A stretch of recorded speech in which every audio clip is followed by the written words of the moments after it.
it is 210 mm, and D1 is equal to, it is 514 mm. Okay, so these are the things we have calculated. Now, what is the further thing? Further, we need to calculate the spacing of shear reinforcement.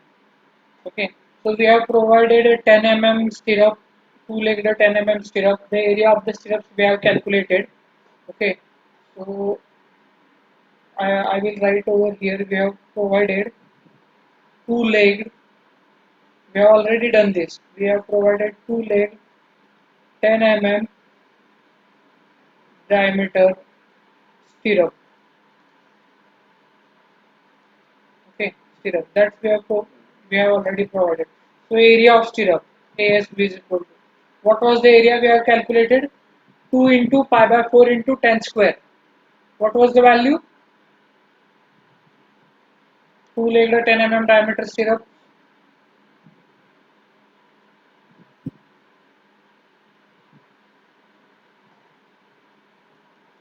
2 into pi by 4 into 10 square. So therefore, ASB is equal to area of stirrup.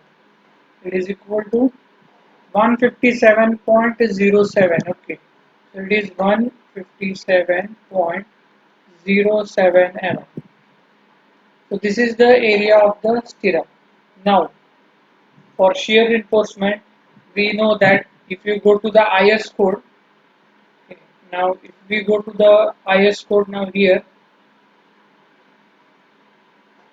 IS 456-2000.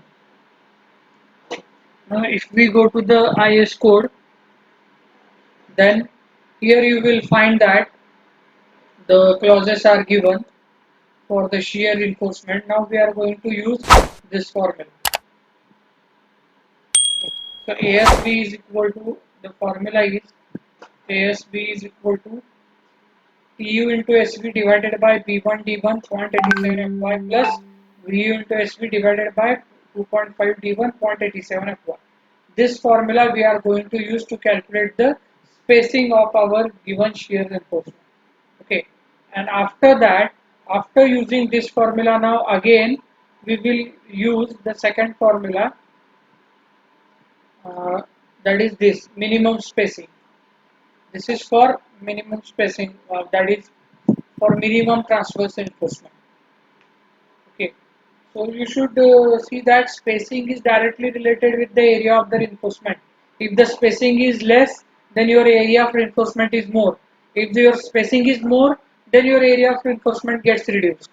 Okay, if you keep the less distance between the two bars, then the number of bars in a given specified area will be more, and if you keep the larger distance between two bars, then the number of bars will get decreased in the same area. Okay, so accordingly, that is why even though they have given the clauses, given the heading for transverse enforcement, from these clauses or these formulas we are going to calculate the spacing, and spacing indirectly it implies the area. Okay, so now by using this formula, now we will calculate the reinforcement. So to calculate that, now again here, so now to calculate that, I will write the formula over here first. ASB is equal to, so what is the formula for ASB? So ASB is equal to TU into SB. You refer the IS code. I have already given you this formula also. TU into SB whole divided by B1 D1 B1 D1 into 0.87 Fy into 0.87 Fy plus, okay, plus VU into SV whole divided by again 2.5 D1 into 0.87 Fy. Now we just need to put the values in this formula, so we will get the answer. We know the value of ASB. ASB is 157.07, which is equal to TU. TU is our twisting moment. So what was the value of TU?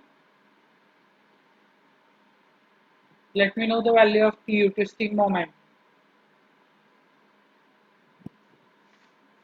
What was the value?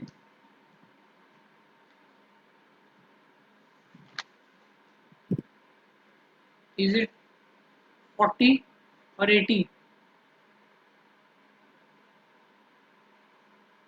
So the value of TU is 40 kilonewton meter. Huh? So now you also need to see the units. Okay. So here now it is 40 kilonewton meter. Now we have taken this area as in mm square. So we have to convert that meter into the mm, and also while taking the value of this Fy, also while taking the value of this Fy, what we do, we always take this Fy in Newton per mm square. We always take this value of Fy in Newton per mm square.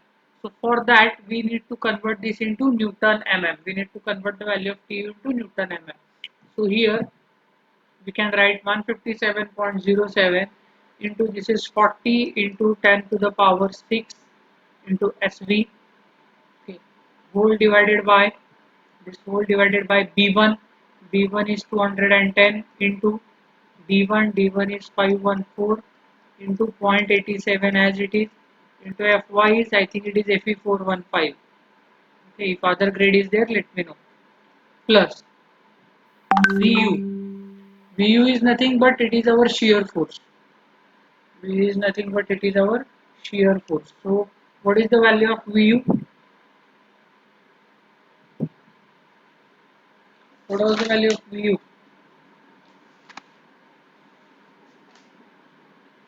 70 kilonewton. So it is 70 into 10 raised to 3 Newton to kilonewton. Okay, 70 kilonewton. Vu is shear force. It is not in kilonewton meter.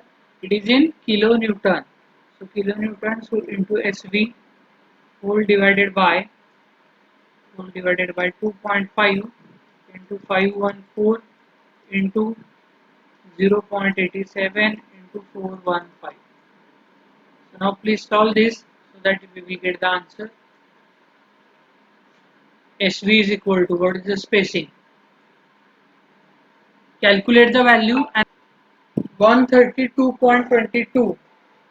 Okay, so nearly 130 mm center to center. 133.56. Okay, 132, 133. Okay, we will round up this value to 130.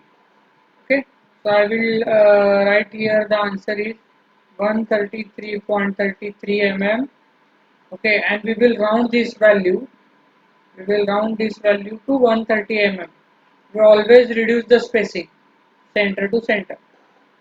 So from this criteria now, we got the spacing as 130 mm center to center. Okay, now we will move to the next. So now we need to use the clause for minimum spacing. Okay, so again ASB is equal to, our formula is ASB is equal to, you can refer the IS code, it is tau VE minus tau C, okay, multiplied by B into SB, and whole divided by this, whole it is divided by 0.87 Fy, 0.87 Fy. So now just put the values. Okay, so we know the values. We know 157.07 ASB. ASB is 157.07, which is equal to. Let me know the value of tau VE and tau C. What was the value of tau VE? Is it 1.7 minus tau C? Tau C is 0.48. You check these values, huh? I'm not sure about this because I don't have it. Okay, 0.48 is tau C. What is the value of tau VE? Equivalent shear stress. Tau C is your permissible shear stress, that is 0.48. What is your permissible shear stress? 1.7. Okay, so rightly I have written over there. So multiplied by V, B, so B is 300 width of the section into SV. SV is as it is a spacing, and whole divided by this whole it is divided by 0.87 into 415. 0.87 into 415. So from this, so it is 221.36. No, wrong. Then 154.94. Okay, so others please do check the answers. 154.94 mm I have written over here. So we will round up this value. It is to 150 mm center to center. So we will take this as 150 mm center to center. Okay. So 150 mm center to center should be the spacing should be there. Okay. But after this also, now we are not going to provide the list of these two values. That is, this is 150 and this is 130.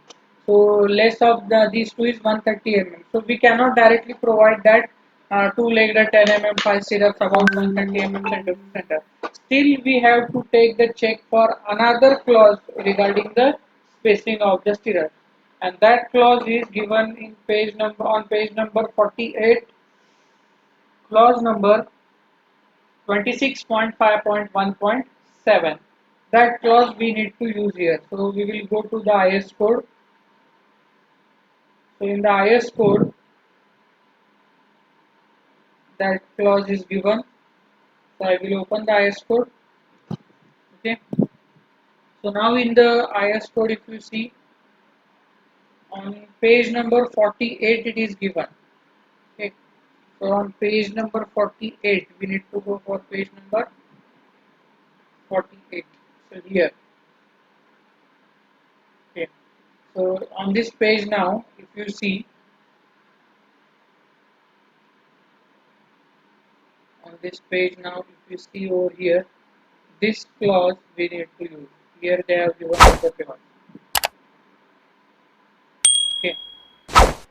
So what they have mentioned over here, so the transverse enforcement shall be places stirrups. The spacing of the stirrup shall not exceed the least of. Okay. So the spacing of the stirrup shall not exceed the least of x1 plus y1 by 4 and 300 mm. So where x1 and y1 are respectively the short and long dimensions of the stirrup. So this clause we need to follow. Okay. So by using this clause now, by using this clause, we are going to calculate the space. Okay. So I will tell you what is x1, what is y1. It is very easy. Okay. So accordingly, now I think you might got the idea. It is short and long dimensions of the stirrup. So we need to calculate the center to center dimensions of the stirrup, short dimension and long dimension. Okay. So now we will move to our screen board. Okay. So again now, according spacing, spacing according to spacing according to clause number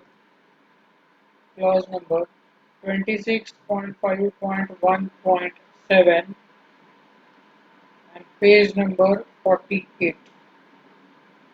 Page number 48. Okay. So what we need to do? So now see what does that clause says. Now suppose I will increase the thickness now. Suppose this is stirrup. Okay. Suppose now this is the stirrup and this is your beam. So now what is x1 and what is y1? So here the horizontal distance, this horizontal distance is nothing but x1 and this vertical distance is nothing but y1. So from which point we should take the distance? So that distance should be taken from the center of this point. Suppose if I draw the line from the center of this point. Similarly, if I draw the line from the center of this point. Okay, so the distance between these two is x1, and from the center of this point also, the horizontal line. Okay, and from the center of this point also one horizontal line. So these are your distances x1 and y1. Okay, so I can say here this total distance. So I can say this total distance is x1. This total is x1, and this total from this point to up to this point, this total is y1. Now I hope that you are cleared with x1 and y1. What is x1 and what is y1? Okay, so x1 is from the center of this stirrup, from this center to this center, that is your x1. And now to calculate that distance, you know that this total is 300. Okay, this total distance is 300. And what is the total depth? Is not same as B1 and D1, because in B1 and D1 we used to consider the bar also. In B1 we go center to center of the bar which are provided inside the stirrup. Okay, that is the difference between x1 and b1. b1 मध्ये आपण काय करत होतो, इथं बार draw केलेले होते, टॉपचे दोन बाराचे बार, आणि आपण बारच्या सेंटर पासून हॉरिझॉन्टल डिस्टन्स कॅल्क्युलेट करत होतो, centre to centre. So we need to minus the half of bar diameter also. But here in this case now, while calculating the x1, there is no need to minus the half of bar diameter. Okay, as we are directly calculating from center to center of the stirrup. Okay, that is the only difference between b1 d1 and x1 y1. In x1 y1 we are not going to minus the half of bar diameter which are inside these stirrups. Okay, and in b1 d1 we used to minus the half of bar diameter also. So now x1 is equal to, so x1 is equal to, so this total distance is 300. So 300 minus clear cover from both the sides. So our clear cover is 25 mm. So minus 25. So I will start from this end, that is left end.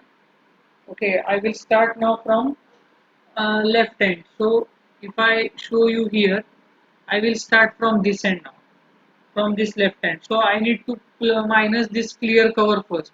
So the clear cover is 25 mm. So I have minus this 25.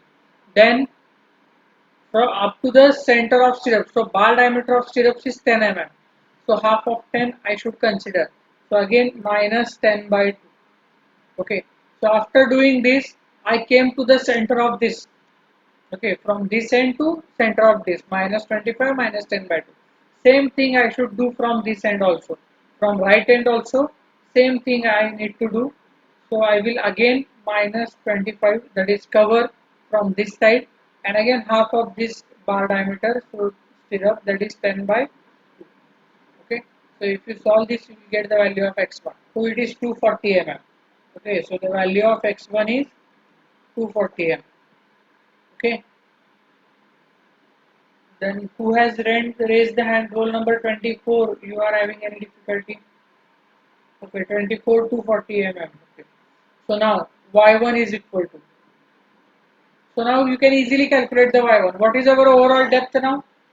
Our overall depth is 600. Okay. You know that our overall depth is 600. So from top to bottom, our depth is 600. So 600 minus, again 25 is the clear cover from bottom, minus half of bar diameter, that is half of bar diameter of the stirrup. Okay. Again the same thing from top also, minus 25 minus 10 by 2. So if you solve this, you will get the value of y1. Now let me know you are having any difficulty in calculating the x1 and y1. It is very easy. So 540. So this is 540 mm.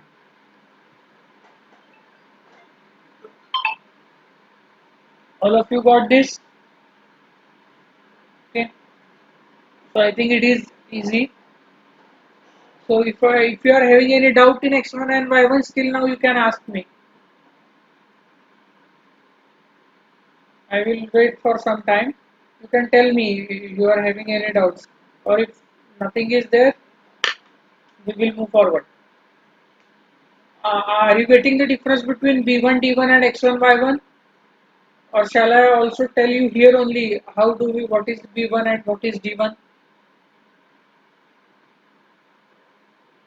Yeah, I will tell you still those who are not getting cleared and those who are not asking. I will tell you now this is X1 Y1. Okay. For B1 D1 what we are doing here the bars are provided. 12 diameter bars are provided here and 20 bars are provided at the bottom. Okay. 20 diameter bars are provided over here. So what is now what we can say your this thing B1. So now if I want to calculate the B1, so B1 will be from the center of this to center of this. Okay. Now if I want to calculate the B1, then this is the distance which is B1. Don't get confused between B1 and X1. Okay. So this is the distance, that is what is B1. Okay, this is your B1. This is B1. B1 is different, X1 is different as it is shown in the diagram. And what is your D1? Similarly now, from this center of the bar, if I take the distance from center of this bar to the center of this bar, like this. So this is nothing but my D1. So this distance is nothing but D1. Okay. So I can show this distance. This is D1. This is D1. Okay. This is D1. So you are now clearly seeing that x1 is distance is larger than b1. Okay, so there is difference between x1 and b1. b1 and x1 both are different, and d1 and y1. Okay, so in calculating b1 d1 we used to do the half of bar diameter. Here for x1 y1 it is not done. Okay, now I hope you are cleared with this b1 d1 and x1 y1. Okay, so now we will move to the next point. So the next point is the spacing. As per the code says that now spacing is equal to. So the spacing SB, it is equal to, you should take it as x1. It is according to the clause number 26.5.1.6a, page number 48. So x1, you should take x1. So x1 is 240 mm. Okay, so there is no need to round it up. It is rounded up already. Next is the x1 plus y1 by 4. Okay, so next clause says that spacing is equal to, that is SB, which is equal to, it is x1 plus y1 whole divided by 4. So do it now, x1 plus y1 by 4, and let me know the value. So x1 is 240, y1 is 540, add them and divide it by 4, 55. Okay, so it is 195 mm. 195 mm center to center, and at the last spacing spacing SB is equal to, spacing SB is equal to, in no case it should be taken as 300 mm center to center. This is our spacing. Okay, now we have calculated 5 spacings. 2 by using the clause given on page number 75, and 3 spacings we have calculated by using the clause given in page number 48. So you remember these pages, page number 48 and page number 75. Now least value out of all these we are going to take it as our spacing. Okay, so first what you should do, you should see the least value between these three, not 240 mm, 195 mm and 300 mm. Which is the least value? The least value is 195 mm. Okay, so pick one value from these three, that is 195, and after that this 195, this 150, and again this 130. So which is the least value? So I think the least value is 130 mm. Okay, so 130 mm is the least value. So finally we should provide our stirrup. So I will write over here provide two leg 10 mm diameter stirrups,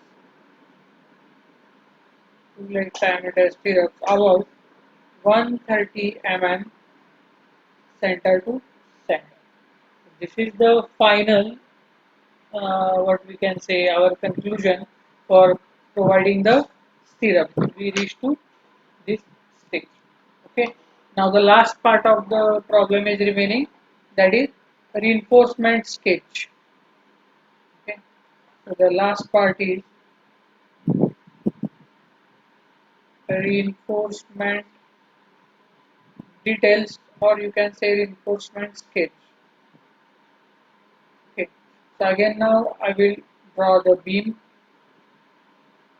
Okay. So this is our provided stirrup. We will draw the beam. So this is our rectangular beam. This is the cross section of the beam. So the bars are provided. So two bars at top. So two bars at top and three bars at bottom of 20 mm diameter. So I will show you here the three bars. Okay. So now this total is 300 mm. This total distance is 600 mm. And now you should give the naming. So these are the two bars. These are the two bars of 12 mm. So at bottom these are the three bars. So these are the two bars. Then here three bars. You should also draw the sketch with me. So three bars of 20 mm at bottom, and this is the stirrup. Okay. So for this stirrup we can say two leg 10 mm diameter, about it is 130 mm center to center. So about this stirrup, and these are nothing but our dimensions. To up to here it is 600. So draw this neat sketch. Your sketch also carries 2 marks in the examination. Remember this. If you done everything correctly and if you have not shown the reinforcement in the sketch, then you will lose 2 marks, at least 2 marks. Okay, again it depends upon the examiner, but at least 2 marks you will lose over. So this is how we are going to design the beam for this combined shear and torsion. Okay, so in the case of combined shear and torsion, the chances of beam failure is highly due to the excessive movement, that is a combined movement due to bending and torsion, that is twisting moment. So in that regard, by taking care of that, we are designing the beam. Okay, and this section will become safe if we take that care.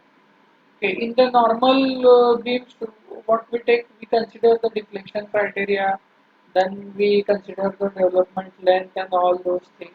But here, particularly for shear and torsion, we are taken into the account, that is the combined effect of the bending moment occur, combined effect of moment, that is the equivalent moment which occur due to the bending moment as well as twisting moment. That care we should take while designing this. Okay, so here your problem ends. Now we will move to the next problem. If the second bar, middle in bottom, is not exactly center, then it will affect on the strength. See, when you are providing three bars, okay, when you are providing the three bars at the bottom of the beam, then at the bottom your middle bar must be at the center of these two to maintain the CG of the steel, centered of the steel. Okay.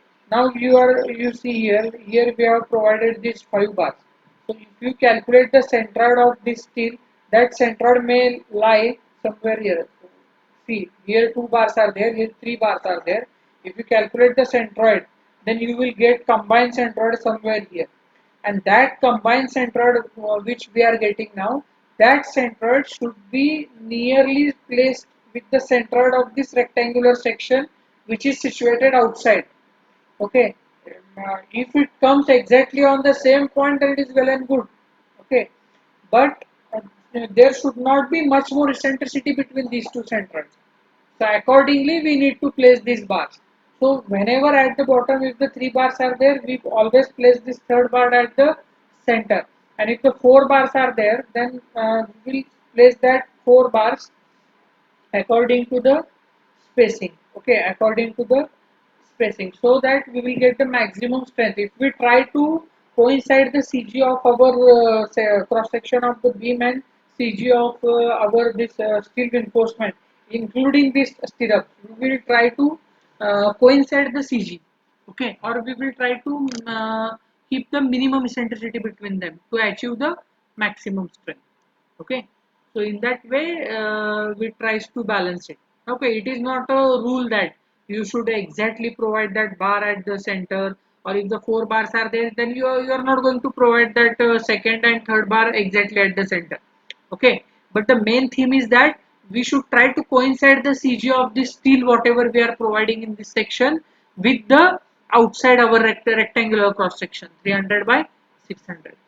Okay, so if we achieve this now, we will get the maximum strength because our force will act through one point only in that case. Okay, so I hope now you get cleared with this point.